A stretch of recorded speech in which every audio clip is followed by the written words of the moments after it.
The airport here at Dili still shows the scars of a major clash between the UDT and Fretilin. That came on August the 11th when the UDT set up their headquarters here and Fretilin attacked and forced them out.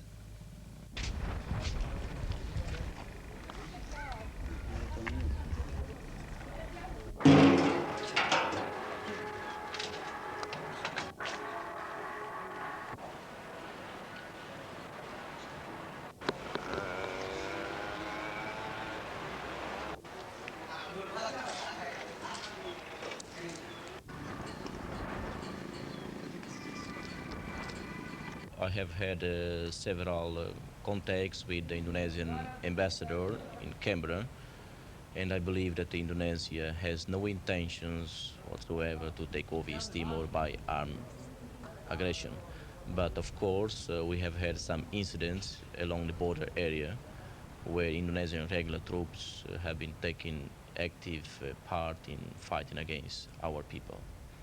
You have in fact brought into Dili today an Indonesian regular soldier. He said he was one of 90 soldiers from Indonesia working under orders from Jakarta. I think this, of course, doesn't indicate that the Indonesian government has decided to involve itself in a large-scale war against East Timor. I believe that these incidents are only initiatives of overzealous Indonesian people. The man behind Portuguese Timor's revolutionary Fretilin group says his forces are fighting a revolution that nobody sought. Ramos Horta says that all he ever wanted was for his country to have the right to be independent from Portugal sometime in the future. Portugal's new rulers were willing, but people like the UDT and Apodetti, he says, got in the way, either wanting to slow things down intolerably or to introduce Indonesian rule. Horta says Fretilin was left with no alternative but to take up its bows and arrows and fight for its country's freedom.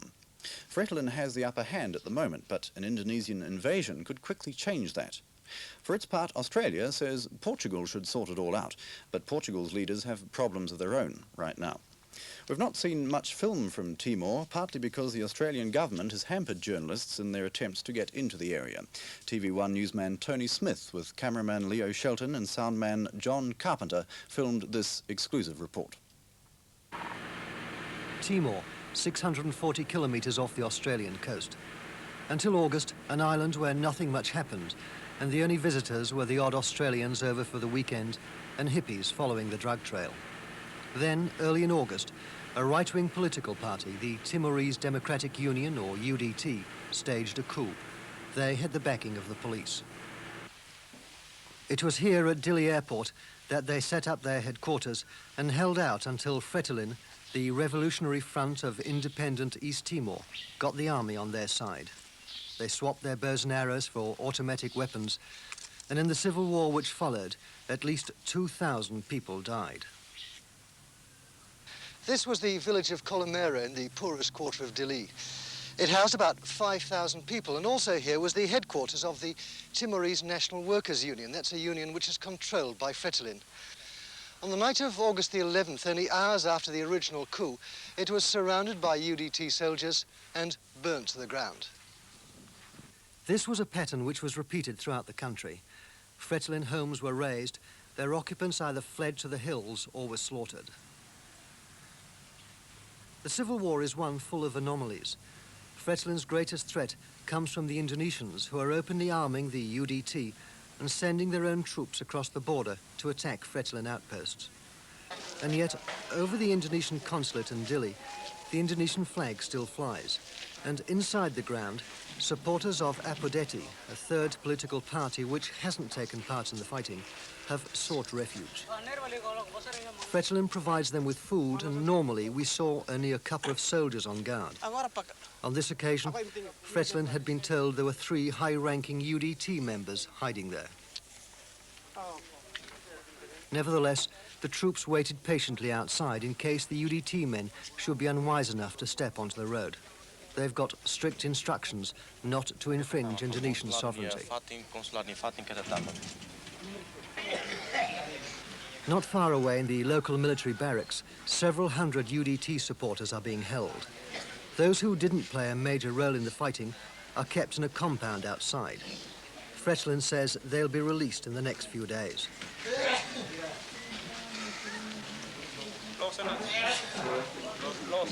But inside the building are what Fretilin call the hardliners. The stench of urine and excrement almost bowls one over. The prisoners crowd the corridors, are packed into cells. Almost all of them show signs of having been badly beaten. People like Lieutenant Colonel Magiolo Gouveia, the former Portuguese chief of police. He says he was beaten 6 times a day after his capture. Fretilin says they'll all stand trial, but none of them will be executed. Those found guilty will be put to work in the fields so they can become more in touch with the ordinary people. In the comparative luxury of his own room, complete with shower and toilet, is the Revolutionary Front's prize catch, 368-113 Corporal Welly. He says he was serving with the Indonesian 315th Battalion when he was captured. He says, through an interpreter, that he was one of a party of 30 Indonesians from Java taking part in a raid on East Timor. He too had been badly beaten. Fretilin say they want to repatriate him. The man behind the Revolutionary Front is the Political Secretary General, 26-year-old José Ramos Horta. Like Fretilin's president, vice president and army commander, he trained for the Catholic priesthood and spent several years in a Jesuit seminary. So if I understand Fretilin's policy accurately, you didn't really want independence now. You were going for independence at a much later date. Is this in fact a revolution which came about too soon? What we always wanted from Portugal was the immediate recognition of the right to independence for the Timorese people. After such a recognition, Fretilin and the Portuguese government, together, we can work out a program which lead to independence in a few years' time. The title, Fretilin, the Revolutionary Front, it sounds communist. Is it in fact communist? Well, I have always reject strongly that Fretilin is a communist party. It is not. It is a front that unites all Timorese patriots, all nationalists, without discrimination of race, religion, of political belief. And being a front, we cannot start right in the beginning saying that we are communists. As a founder of Fretilin, I reject strongly any labels. Besides this, we are quite aware of our great responsibility in the maintenance of peace and stability in this area. We are quite anxious to accommodate ourselves to the political environment of the area with ASEAN and the Pacific countries like Australia, New Zealand, Fiji, New Guinea. So, once again, I stress on behalf of Fretilin that we are not at all a communist party. Are you yourself a communist? No, I don't believe in totalitarian systems. I believe in democracy. The UDT coup on August the 11th rather precipitated the whole independence movement. With 90% of the population in Eastern Timor illiterate, do you think that at the moment you are really ready for independence? Well, any colony is always ready for independence, because we believe that independence is the first step towards real freedom, towards real progress. So, because the Portuguese colonialism, dominated East Timor for 500 years, and it has been proved already that colonialism doesn't serve anybody, doesn't serve any country. So we are quite ready for independence. But of course, we are also quite aware of the backward of our economy, and we would like to have some more time to work out a good program, a realistic program with Portuguese government until total independence.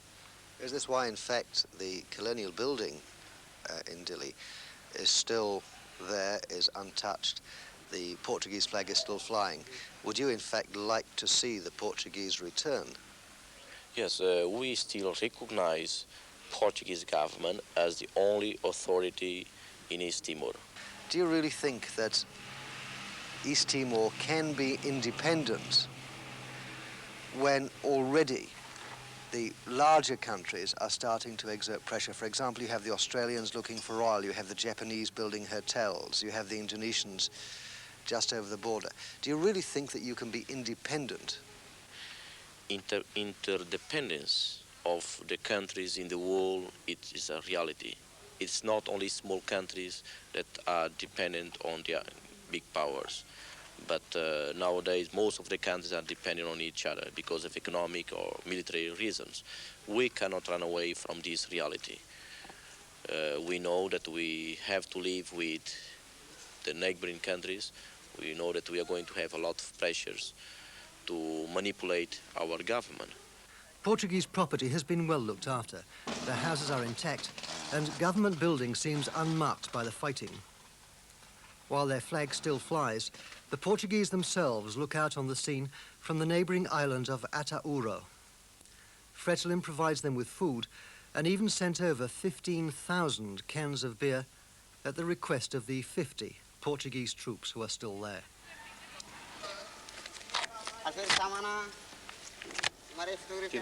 The docks are heavily guarded by an assortment of the latest army recruits, somehow the least military of soldiers. And it's here that the most treasured weapon of war lies. A bullet-riddled Alouette helicopter. But there's no one to fly it, and an Australian mercenary willing to do the job is said to have had his passport impounded by Australian authorities. UDT did better with the Australians. 2 Australian pilots flew over Dili in the early days of the coup and threw hand grenades from the windows of their light aircraft. Once out of the capital, it becomes quite plain that 500 years of Portuguese rule has done little for the colony. 4 kilometres from government building, the roads peter out, and at best they become dried-up mountain streams. To get to the border is a gruelling 2-day journey in 4-wheel drive vehicles. The road to the border is littered with trucks and farm vehicles abandoned by the UDT in their flight westward. As we approached each village, the arrival of Fretilin was heralded by the blaring of car horns, and although the welcomes were far from spontaneous, they seemed relatively sincere.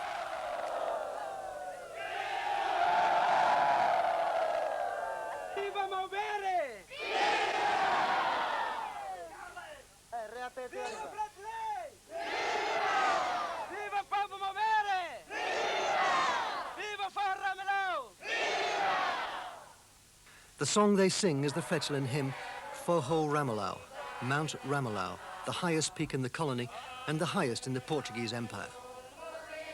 Hey, Mount Ramelau, it goes. What is higher than you? Why have the Timorese people always bowed their heads? Welcome, the top of the mountain is light. Welcome, a new day is dawning.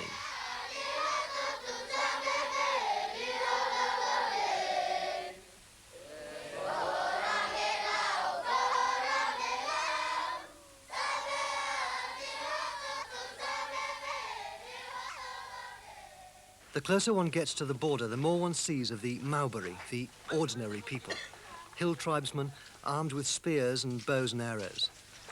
In the cold light of day, they seem ineffectual, even comical. But at night, they come into their own.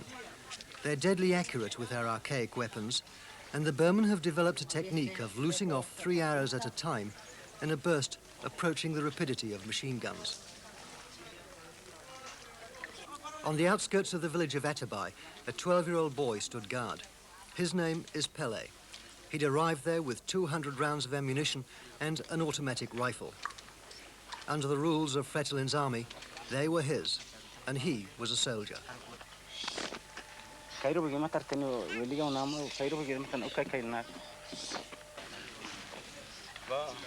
In the village itself, children at the only school in the entire colony which is still operating go through physical training. It's part of a general toughening up program which the revolutionary forces hope to introduce into a country where 50% of all children die before they reach the age of 5. Then the older boys, 12-year-olds, demonstrated their skill with automatic rifles.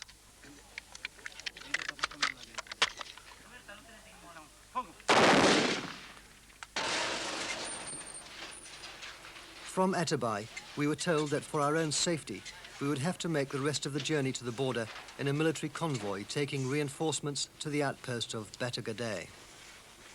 On the way, a stop for food and light relief for the Timorese. Not even war has managed to stop cockfighting, and gambling on the outcome is heavy. The money they use for betting is the only money still in circulation in East Timor. Since the original coup in August, no one has been paid.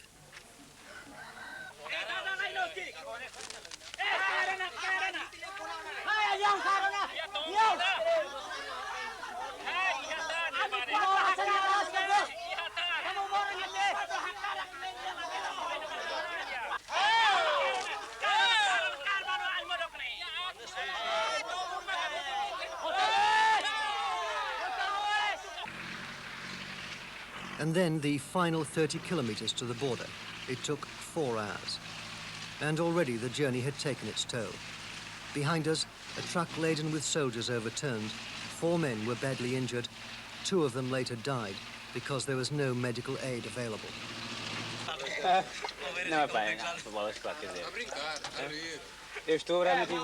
In the old Portuguese border post of Batagade, 2 kilometers from the border, the soldiers had lunch. Rice and some goat meat eaten out of coconut shells and beer. One thing there's no shortage of in Timor is beer.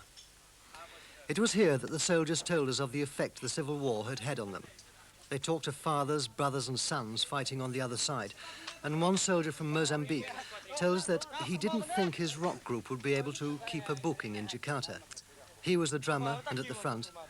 The organist was in Indonesian Timor, a UDT supporter. During the meal, the troops gathered in small groups to decide if they would take us with them on their planned attack into no man's land along the Indonesian border. It's a strange army. Every decision is reached by a democratic vote. They vote for who will lead them. They vote for when and how they will attack. They vote on when they'll break off an attack and return home. Only their elected leader can override the vote. But if the soldiers feel strongly enough about his decision, they can have another meeting and vote him out of office. After about 2 hours, they decided that the planned attack would go ahead and that we could go with them. They had an odd assortment of weapons, modern automatic rifles, Second World War American bazookas, ancient German Mauser rifles, and a pre-war German machine gun. On this sortie, Fretilin soldiers crossed for the first time into the no man's land area, bridging the border. They said that UDT troops who'd been operating inside no man's land had fled across the border. But from the Indonesian side, there was a steady barrage of heavy machine gun fire and 50mm mortars. One of the 3 groups taking part in the action spent 2 hours pinned down on a hillside as the mortars zeroed in uncomfortably close.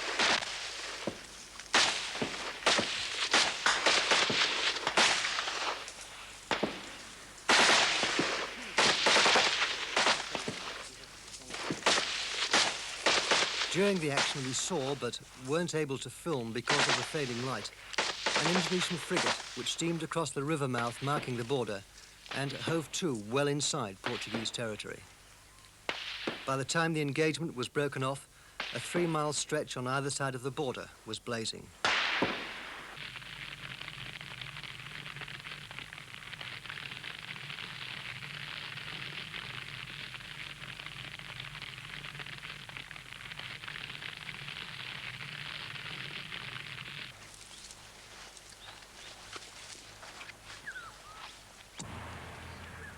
"500 years of Portuguese colonial rule has left its mark on East Timor. There are lots of churches, and the majority of the colony's 650,000 inhabitants are devout Catholics. But there's only one hospital. It's in Dili and is operated now by the International Red Cross. At the height of the Portuguese power, there was never more than 20 doctors to cover the entire colony. Disease is rampant. The island is riddled with virulent malaria, tuberculosis, elephantitis and leprosy.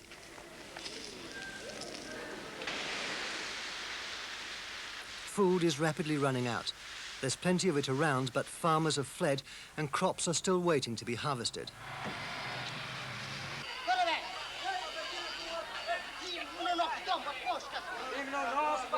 Basic food is rationed. Distribution is handled by the army, who supply it free of charge. Fretilin, tired of appealing without success to Australia and New Zealand, have turned to the Vatican for humanitarian aid.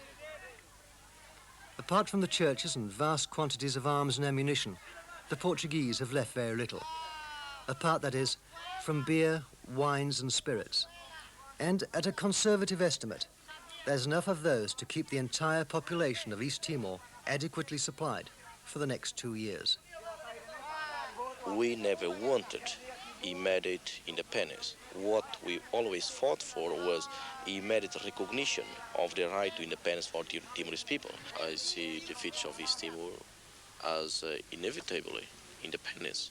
There is nothing, there is no force in the world that can stop the march of a whole nation towards independence. The will of the Timorese people for national independence and liberation is unshakable.